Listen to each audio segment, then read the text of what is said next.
కూటమి సర్కార్ వచ్చాక వైసీపీ నాయకులకు చుక్కలు చూపిస్తోంది. ఇప్పటికే చాలా మంది జైలుకు వెళ్లొచ్చారు. అయితే జగన్ సీఎంగా ఉన్న 5 ఏళ్లలో ఇష్టం వచ్చినట్లుగా నోరు పారేసుకున్న నాయకులు మాత్రం ఇప్పుడు కిక్కురుమనడం లేదు. కనీసం బయట కూడా కనిపించడం లేదు. అయితే కూటమి 2 ఏళ్ల పాలన పూర్తి కావస్తున్న తరుణంలో ఇప్పుడిప్పుడే వైసీపీ నేతలు ఒక్కొక్కరుగా బయటకొచ్చి కూటమి సర్కార్పై విమర్శల డోసు పెంచుతున్నారు.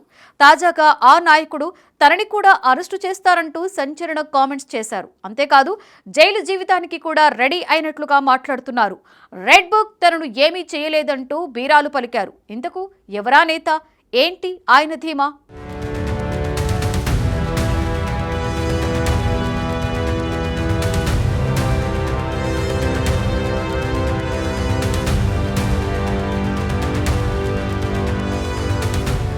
ఆంధ్రప్రదేశ్ రాజకీయాల్లో ఎప్పుడూ వివాదాస్పదంగా గట్టిగా మాట్లాడే నేతలలో ఒకరు కొడాలి నాని. ఒకప్పుడు అధికారంలో ఉన్న సమయంలో ఆయన మాట్లాడే తీరు, ప్రత్యర్థులపై చేసే విమర్శలు రాష్ట్ర వ్యాప్తంగా పెద్ద చర్చకు దారితీసేవి. కానీ ఎన్నికల్లో వైసీపీ ఘోర పరాజయం తర్వాత ఆయన ఒక్కసారిగా రాజకీయ వేదికపై కనిపించకుండా పోవటం కూడా అంతే పెద్ద చర్చకు కారణమైంది. ఎన్నికల ఫలితాల తర్వాత కొడాలి నాని అనారోగ్యంతో ఉన్నారని, గుండె సంబంధిత సమస్యల కారణంగా శస్త్రచికిత్స చేయించుకున్నారనే వార్తలొచ్చాయి. దీని కారణంగా ఆయన నెలల తరబడి ప్రజల్లో కనిపించలేదు. రాజకీయంగా చాలా యాక్టివ్ గా ఉండే నాయకుడు ఇలా ఒక్కసారిగా మౌనంగా ఉండిపోవటం వల్ల అనేక అనుమానాలు వ్యక్తమయ్యాయి. కొందరు ఇది నిజమైన ఆరోగ్య సమస్యని భావిస్తే, మరికొందరు మాత్రం రాజకీయ ఒత్తిడిని తప్పించుకోవటానికి తీసుకున్న విరామమని అన్నారు. ఈ పరిస్థితిలో ఇటీవల ఆయన మళ్లీ ప్రజల ముందుకు రావటం రాజకీయంగా కొత్త చర్చకు తెరలేపింది.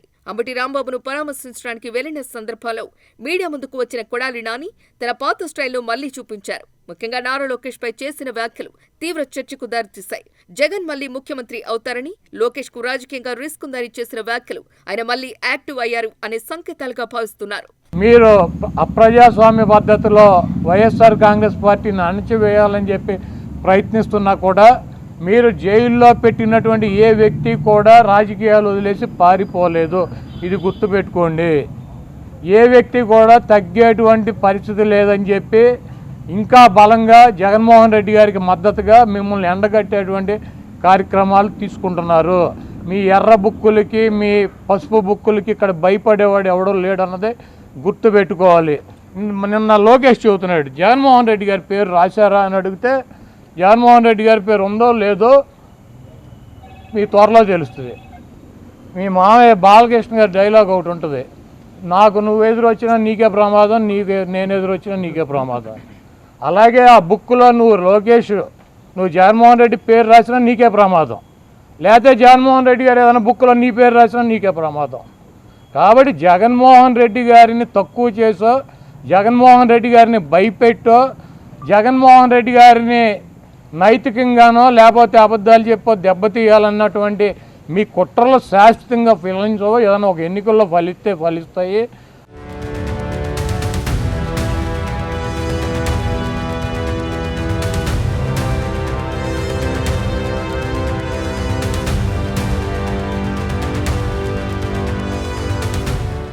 గతంలో అధికారంలో ఉన్న 5 ఏళ్లలో కొడాలి నాని మాట్లాడిన భాష, చేసిన విమర్శలు చాలా వివాదాస్పదంగా ఉండేవి. ముఖ్యంగా తెలుగుదేశం పార్టీ నాయకులపై ఆయన వ్యక్తిగత స్థాయిలో చేసిన వ్యాఖ్యలు అప్పట్లో తీవ్ర రాజకీయ ఉద్రిక్తతకు దారితీశాయి. విరామం తర్వాత ఇప్పుడు ఆయన మళ్లీ మైక్ ముందు నిలబడి మాట్లాడటం, సవాలు విసరటం చూస్తుంటే ఆయన ఆరోగ్యం పూర్తిగా కోలుకున్నట్టే అనిపిస్తోంది. గతంలోలా తీవ్రమైన పదజాలం ఉపయోగించకపోయినా ఆయన మాటల్లో మళ్లీ అదే దూకుడు కనిపిస్తోంది. దీనిని రాజకీయంగా రీఎంట్రీగా విశ్లేషిస్తున్నారు.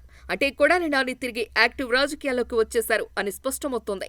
ఒకప్పుడు ముఖ్యమైన అంశం ఏంటంటే, గతంలో ఆయనపై వచ్చిన వివాదాలు, ఆరోపణలు ఇప్పుడు మళ్లీ చర్చకు వస్తున్నాయి. ముఖ్యంగా గుడివాడలో ఆయన హయాంలో జరిగిన కొన్ని నిర్ణయాలు, వ్యవహారాలపై అప్పట్లో వచ్చిన ఆరోపణలు ఇప్పుడు మళ్లీ ప్రస్తావనకు వస్తున్నాయి. రాజకీయంగా కొడాలి మళ్లీ ముందుకు రావడంతో ఈ పాత విషయాలు కూడా మళ్లీ తెరపైకి తీసుకురావాలి అనే ప్రయత్నాలు జరుగుతున్నాయి.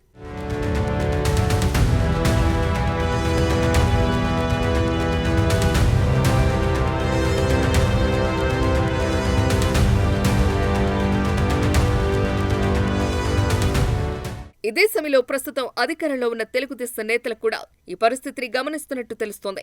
అనారోగ్యంతో ఉన్న సమయంలో కొడాలిపై కఠిన చర్యలు తీసుకోకుండా కొంతవరకు సహనం ప్రదర్శించారని, కానీ ఇప్పుడు ఆయన మళ్లీ రాజకీయంగా యాక్టివ్ అవుతున్నందున ఇక ముందు పరిస్థితి మారే అవకాశం ఉందని రాజకీయ విశ్లేషకులు చెబుతున్నారు. కొడాలి నాని మళ్లీ రాజకీయ రంగంలోకి రావటం వల్ల ఒకవైపు ఆయన అనుచరుల ఉత్సాహం పెరుగుతూ ఉండగా మరోవైపు ప్రత్యర్థి వర్గాల్లో కూడా స్పందన పెరుగుతోంది. ఆయన మళ్లీ పాత శైలిలోనే రాజకీయాలు చేస్తారా లేక కొత్త వ్యూహంతో ముందుకు వస్తారా అన్నది చూడాల్సి ఉంది.